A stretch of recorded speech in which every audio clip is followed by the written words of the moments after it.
Once upon a time, in a small village, surrounded by lush green fields and towering palm trees, lived a girl named Nana.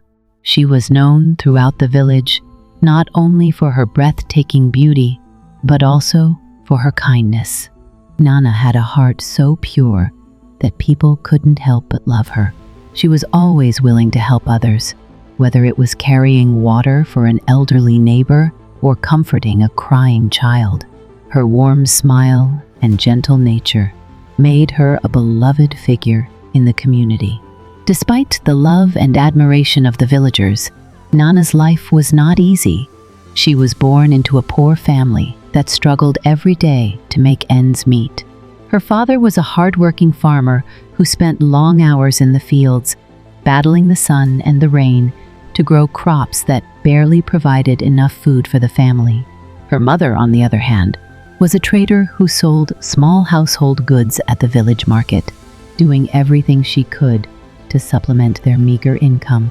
They had very little, but they had love, and that was what made their home a happy one. Even though their financial struggles were evident, Nana's parents never let poverty define their lives. They believed in the power of education and always encouraged Nana to focus on her studies. She was a bright and determined student who excelled in school. Every day, she and her close friends would walk along the dusty village roads to attend classes, their laughter echoing in the air as they discussed their dreams and ambitions. Nana was always at the top of her class, impressing her teachers with her intelligence and dedication. Her headmaster often praised her, saying, "Nana, you are the best student in the school. You will achieve great things one day." These words filled Nana with pride and hope.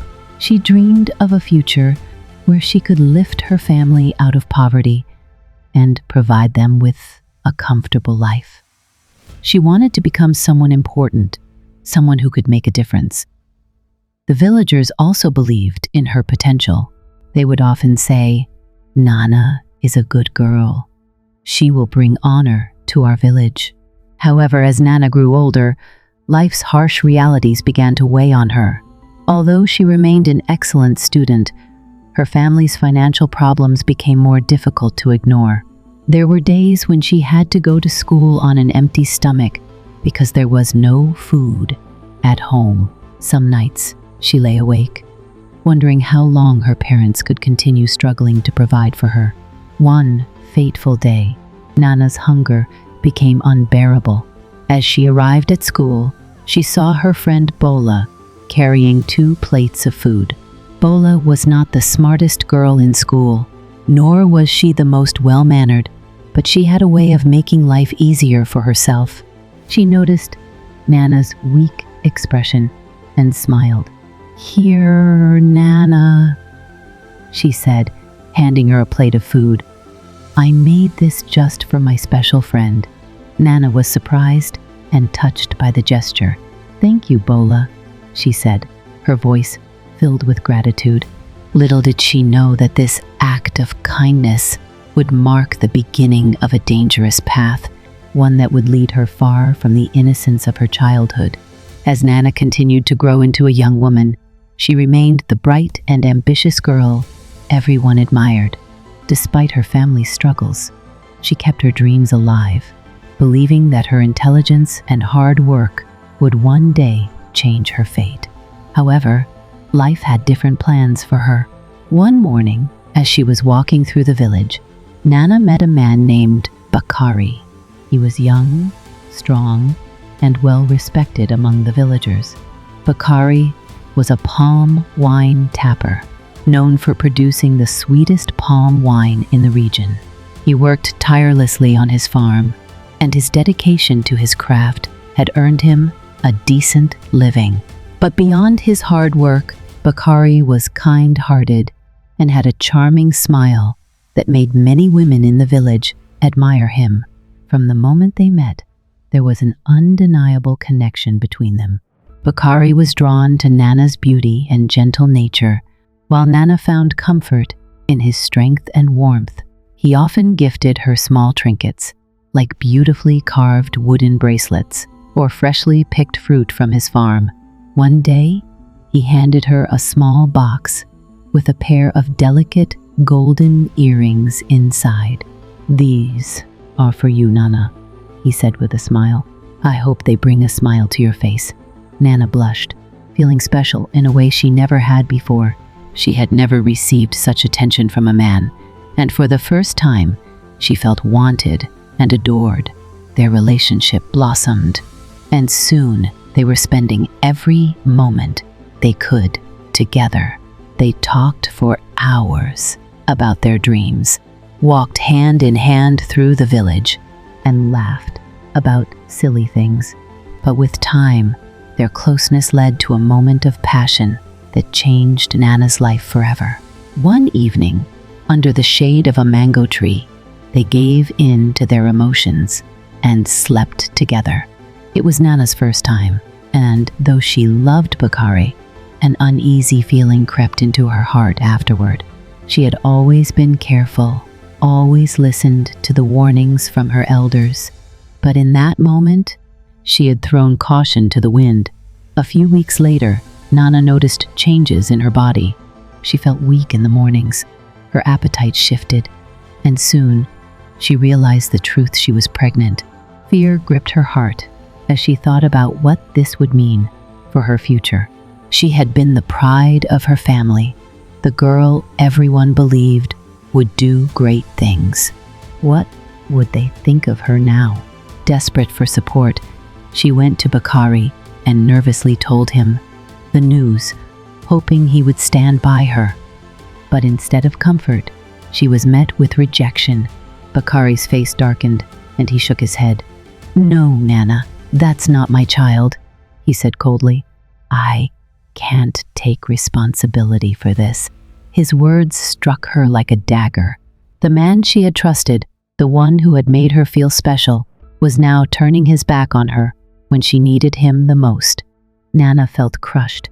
She had never imagined that Bakari, the man who once made her feel like the most precious woman in the world, would abandon her so easily.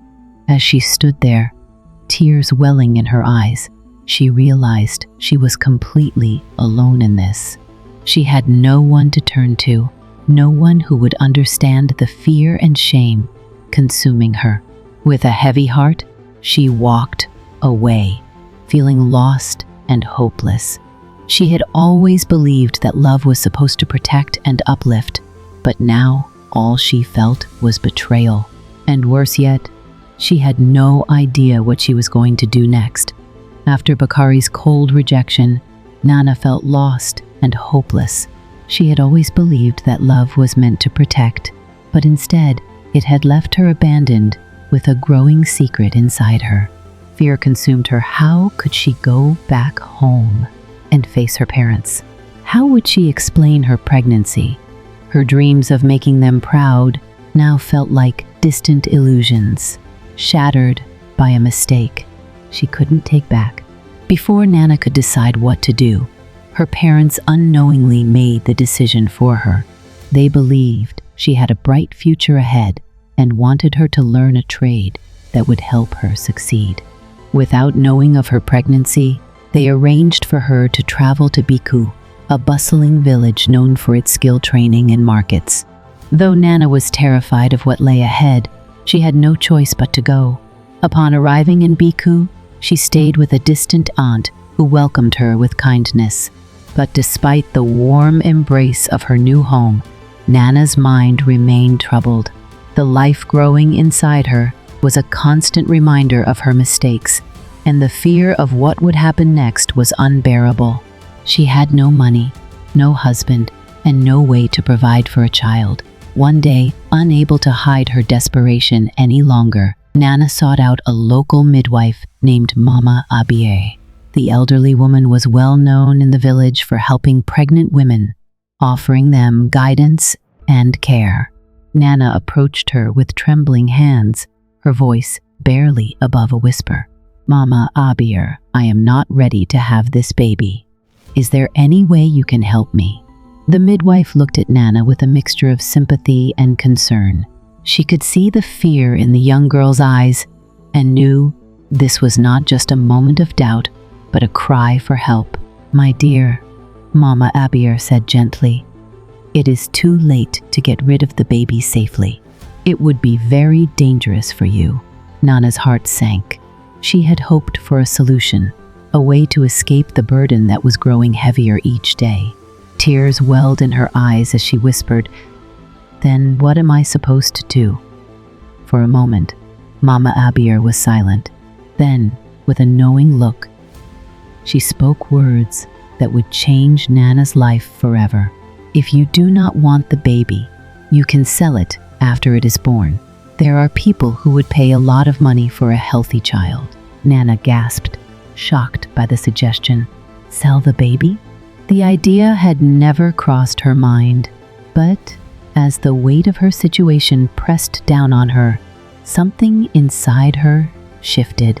Could this be the answer to all her problems? If she sold the baby, she wouldn't have to worry about raising it. She wouldn't have to suffer the shame of being an unwed mother. And most importantly, she would have money, something she had never had before. As she thought about it, a strange sense of relief replaced her fear. This wasn't just a way out, it was an opportunity. She had always dreamed of a better life, and now, in the most unexpected way, it was within her reach. Nana looked at Mama Abier and slowly nodded. "Okay, I'll do it." The words left her lips before she fully grasped their meaning, but as they settled into the air, so did her decision. From that moment on, Nana stopped thinking of the baby as her child. Instead, she saw it as a way to escape poverty, a means to an end. And so, instead of preparing to be a mother, she prepared to make her first sale. As the months passed, Nana's belly grew, but unlike other expectant mothers, she felt no excitement, no anticipation of welcoming a child into the world.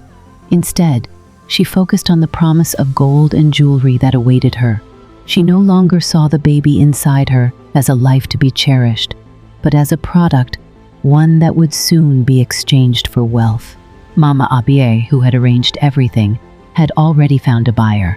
When the time came, Nana gave birth to a beautiful baby girl. The child's cries filled the air, but to Nana, they meant nothing. She did not feel the joy or love that a new mother would normally experience. Instead, she thought only of the 500 gold coins and the fine jewelry she had been promised. After briefly breastfeeding the child, she handed the baby over to Mama Abier without hesitation. The midwife took the infant to the waiting buyer, who was pleased with the transaction. In return, Nana received the wealth she had been promised. As she felt the gold in her hands and saw the jewelry sparkle, a thrill ran through her. She had never had this much money before. It felt easy, too easy. A dangerous thought entered her mind. What if I do this again? The idea took root quickly. Selling babies was more profitable than learning a trade. It required no skills, no hard labor, only her body. As long as she could keep getting pregnant, she could keep making money. And so, instead of focusing on the trade she had come to Biku to learn, Nana made a new plan. She would get pregnant again, not to build a family, but to grow her business. It didn't take long. Before she knew it, she was expecting another child. This time, it was with a man named Tunde, a local trader who, like Bakari, had no intention of taking responsibility for the baby. But unlike before, Nana didn't care. She wasn't looking for love or support. She was looking for profit. With excitement, she ran to Mama Abier's hut. "Mama, I'm pregnant again," she announced, almost dancing with joy. Mama Abier, who had been watching Nana closely, sighed deeply. "Nana, you must be careful. Selling babies is not something to take lightly. It can lead to a path of regret." But Nana dismissed the warning with a laugh. "This is the path I've chosen, Mama. I'll keep doing this. It's the best way to make money." And so, the cycle continued. 9 months later, Nana gave birth to a strong baby boy. Without even glancing at him, she handed the child over, and in return, she received 200 gold coins, 4 times what she had made before. The buyers were satisfied, and Nana was ecstatic.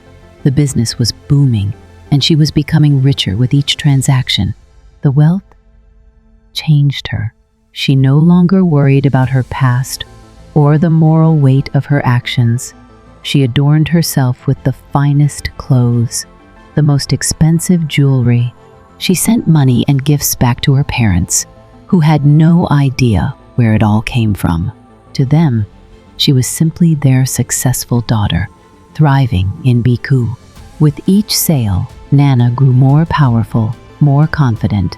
She had found a way to control her fate, and nothing would stop her now.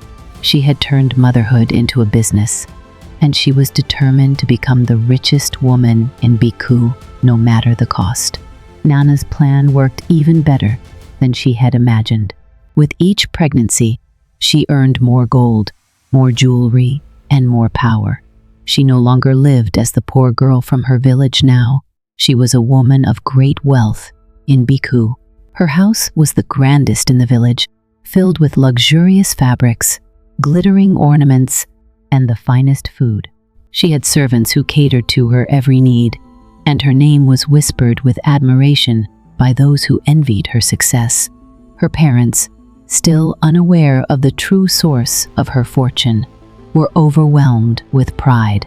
They marveled at the gifts she sent home, believing that their daughter had achieved great success through honest, hard work. The villagers in her hometown spoke of her with awe. "Nana has done so well for herself," they said. "She left to learn a trade, and now she is richer than we could have ever imagined." But despite her growing wealth, there was one thing missing in Nana's life companionship. Though she had everything money could buy, she lived alone in her grand house. The men in Biku admired her beauty and wealth, and many sought to marry her. They saw her as a prize, hoping to share in her riches and prestige. But Nana refused them all. She had built her empire alone, and she saw no need for a husband. "I don't need a man," she would say with a confident smile. "I have everything I want." Yet deep inside, a tiny voice whispered doubts she tried to ignore. As the years passed, she saw other women in the village building families, raising children, and sharing love with their husbands. Her home, though lavish, felt empty. The gold and jewels that once brought her joy now felt meaningless at times. Her parents, growing concerned, began to speak to her about marriage. Her mother in particular was worried. "Nana, you have everything, but you are alone," she said gently. "A husband and children will bring true happiness." At first, Nana dismissed their words, but the thought lingered in her mind. What if they were right? Not long after, she met Akin, a wealthy and respected man from a prominent family. Akin was charming, intelligent, and just as ambitious as Nana. Unlike the other men who pursued her, he was not only interested in her wealth, he admired her confidence and independence. They spent time together, and for the first time in years, Nana felt something stir in her heart. Akin made her feel special in a way no one had before. Soon he proposed, and Nana, believing that marriage would finally complete her life, accepted. Their wedding was the grandest event the village had ever seen. People from far and wide attended, marveling at the lavish feast, the golden decorations, and the beautiful couple at the center of it all. The villagers danced, sang, and celebrated Nana's new life, believing she had found true happiness. For a while, Nana felt content. She enjoyed the attention, the admiration, and the sense of security that came with being married to a man as successful as a king. She told herself that she had won at life. She was rich, respected, and now a wife. But as months turned into years, a shadow began to creep into her perfect world. Despite all her wealth, despite her marriage, there was one thing she could not buy: a child. 2 years had passed, and Nana had not conceived. The whispers began first in hushed tones among the villagers, then within Akin's own family. His mother, eager for grandchildren, grew impatient. "Why haven't you given us a child yet, Nana?" she demanded one day. "A wife's duty is to bring children into the family." Nana forced a smile, trying to hide the growing fear in her heart.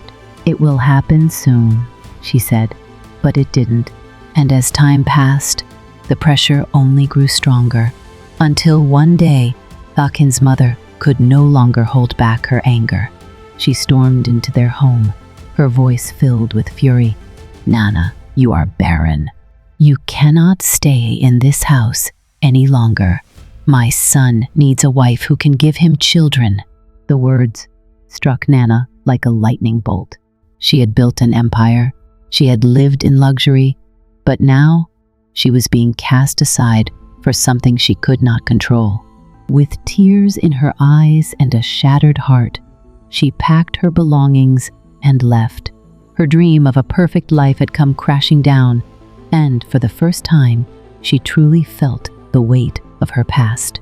The children she had sold, the ones she had so easily given away, were now the very thing she needed the most. After being cast out of her home, Nana returned to her grand house, but it no longer felt like the palace she once believed it to be. It was empty, silent, and filled with a loneliness she had never known before. The gold, the jewelry, the fine clothes, none of it mattered anymore. She had lost everything that truly counted. But the worst was yet to come. One day, out of the blue, Bakari, the first man who had abandoned her, came knocking at her door. His face was serious, his tone demanding. "Nana, where is my child? The one you carried before you left the village?" Nana's heart pounded. She couldn't tell him the truth. She forced a sorrowful expression and said, "I lost the baby, Bakari. I had a miscarriage." Bakari narrowed his eyes, but he left without another word. Nana thought she had escaped, but soon 2 more men came to her house, each with the same question: "Where is my child?" Again, she repeated the same lie: "I had a miscarriage." But Nana's dark secret was not meant to stay hidden. A villager overheard one of the conversations and, knowing the truth, spread the word. Soon, the entire village was buzzing with whispers. Nana sold her babies for gold. The scandal spread like wildfire.